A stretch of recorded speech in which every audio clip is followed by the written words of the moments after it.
Salut les devins, c'est Saiki, on se retrouve aujourd'hui pour les spoilers du chapitre numéro 69 du manga Dragon Ball Super. Alors ce mois-ci les spoilers tardent un tout petit peu. D'après les rumeurs qui courent, ça devrait plutôt arriver soit dans la nuit, donc dans la nuit du 17 au 18, soit le 18 dans la journée, alors que les chapitres de Dragon Ball Super, mais je pense aussi à Boruto, sortent le 19. Donc on devrait ce mois-ci avoir des spoilers qui sortiront de manière très rapprochée de la sortie finale et définitive des chapitres complets ce 19 février 2021 sur Manga Plus by Shueisha. Malgré tout, je viens vers vous avec les spoilers, ou plutôt devrais-je dire les courtes impressions de la part de Ryokutia, le fameux japonais qui arrive à mettre la main chaque mois en avance sur le chapitre de DBS et qui nous en livre des courtes et très évasives impressions.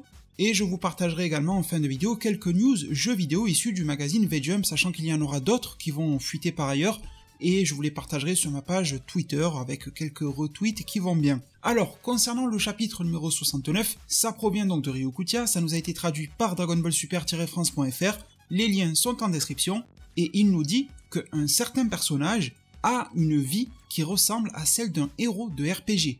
Ensuite, il nous dit que la raison pour laquelle un certain personnage ou une certaine chose en tout cas s'est vu disparaître, il aimerait bien à titre personnel que cela soit une blague.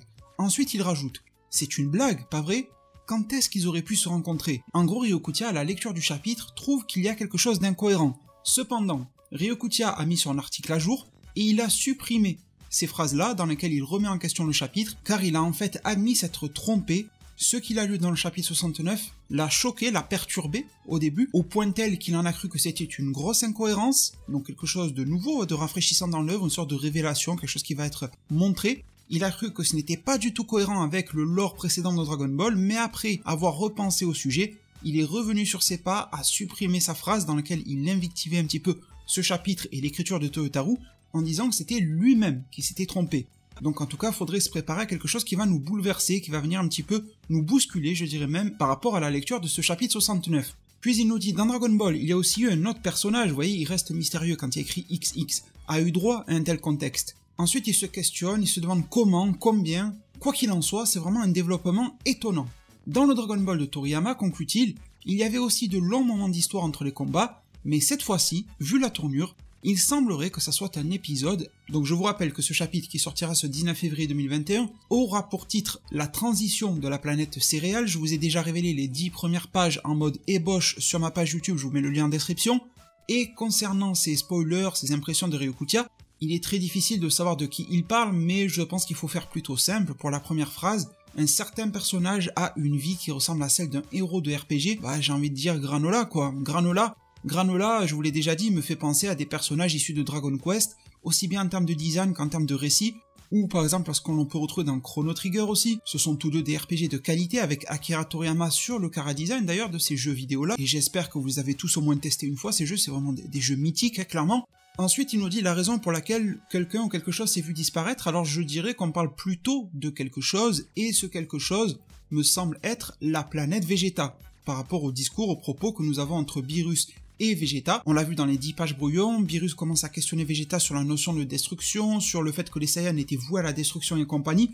Je pense que cette chose que Ryokutia a trouvé incohérente de premier abord, puis il est revenu sur sa pensée, il a corrigé, rectifié le tir et tout, c'est sûrement lié à la planète Vegeta, et je pense que avec ce nouveau scénario de Akira Toriyama, on va revivre quelque chose que l'on a déjà vécu pour le film Dragon Ball Super Broly, qui avait choqué beaucoup de monde alors qu'il n'y avait pas lieu d'être. C'est le cas de Son Goku qui est tout petit, vous savez, enfant, et dont tout le monde pensait qu'il était arrivé bébé, vraiment tout petit, sans armure, tout nu quoi, à poil, et qu'il a été recueilli par son grand-père adoptif et tout ça. Alors que non, cela est une invention de la part de Toei Animation qui a bouché les trous, et ils l'ont fait de manière très classe à l'époque de l'anime Dragon Ball Z, il y a plusieurs décennies.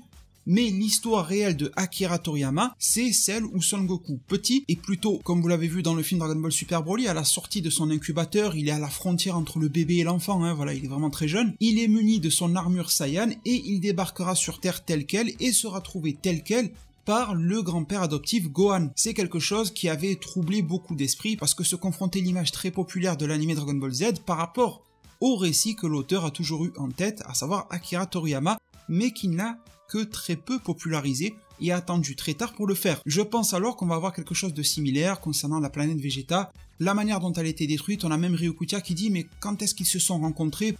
Peut-être qu'on va revoir la rencontre entre Beerus et le roi Vegeta.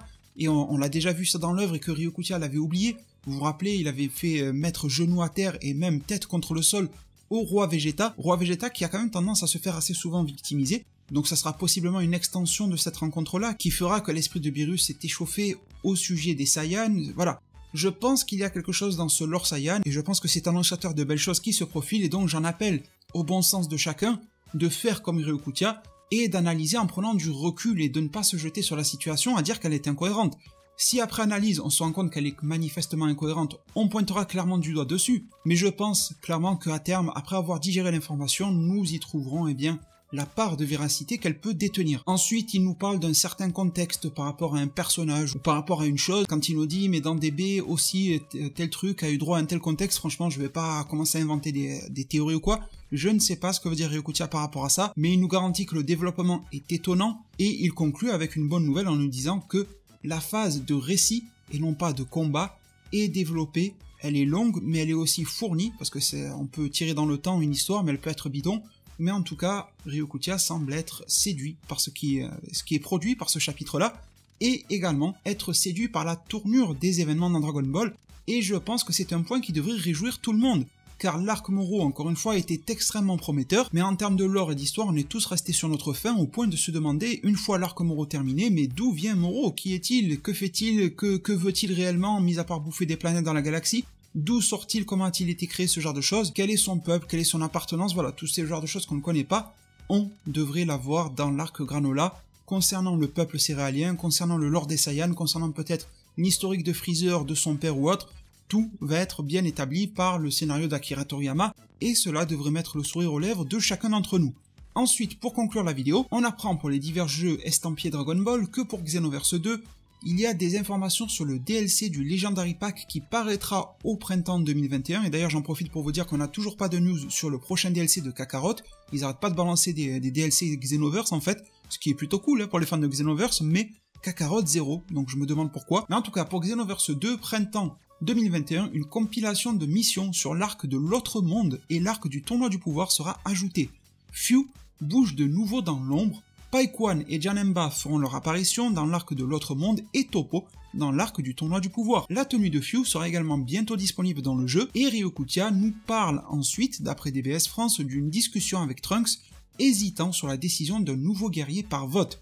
Son Goku Ultra Instinct non maîtrisé, Bergamo et Dispo seront les candidats. De nouveaux écrans de chargement arriveront également avec le DLC. Donc je ne sais pas si cela va réjouir les fans de Xenoverse 2, mais j'ai l'impression que là ils sont plus en train de faire des mises à jour fourre-tout que des mises à jour réelles, extensions de contenu. Moi ça fait un petit moment que j'ai lâché Xenoverse 2, donc vous me direz dans un commentaire si vous accueillez ce DLC à bras ouverts ou si au final vous le trouvez un petit peu anecdotique comme moi. Pour Dragon Ball Z Dokkan Battle, il y aura alors l'éveil Extreme Z pour LR Son Goku et Freezer dans sa forme finale Ange, donc l'auréole, et pour Dragon Ball Legends, il y a de nouvelles unités qui sont annoncées avec Piccolo Daimao en forme vieille et jeune, Majin Buu Gohan absorbé, donc Buuhan si vous voulez, et un Rising Battle de Majin Buu qui arrivera également bientôt. Pour les prochaines news concernant le manga Dragon Ball Super, on s'en parle très prochainement sur cette même page YouTube, donc n'hésitez pas à vous abonner et activer la cloche des notifications.